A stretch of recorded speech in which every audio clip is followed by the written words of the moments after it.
Okay, you tell me who's right and who's wrong. The property owner's property manager, the tenant, or the member of the tribunal. The property owner gets a property manager to do their job and manage a property for them. They get a tenant. The tenant moves in, starts paying rent. 12 months after the tenant moves in, the rent's meant to go up by $100 a week. The property manager doesn't follow through and doesn't start invoicing and charging out on the automatic debit the higher amount. The property owner doesn't look at it. Are they actually looking at their statements on a month basis? No, very possibly because they're expecting the property manager to do their job. The tenant, they're just paying their bill and money's actually coming out of the account. So they expected nothing more than that, just the money to come out of their account as it should.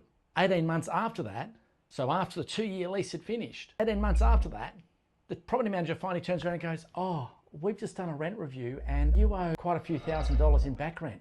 You need to pay it now. Tenant goes, hang on, I'm paying the rent like I was invoiced for. The property owner's going, what the fuck? Why isn't the money being paid? Ends up in the tribunal. The member sits there and goes, well, the tenant should have put a reminder in their calendar. And so because you didn't put a reminder in your calendar, it's all your responsibility.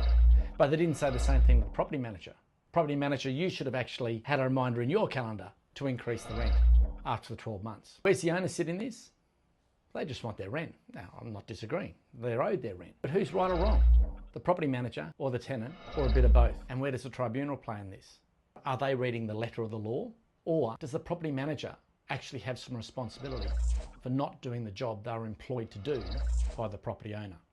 And should they be wearing the responsibility for that rent that hasn't been paid for nearly 2 years?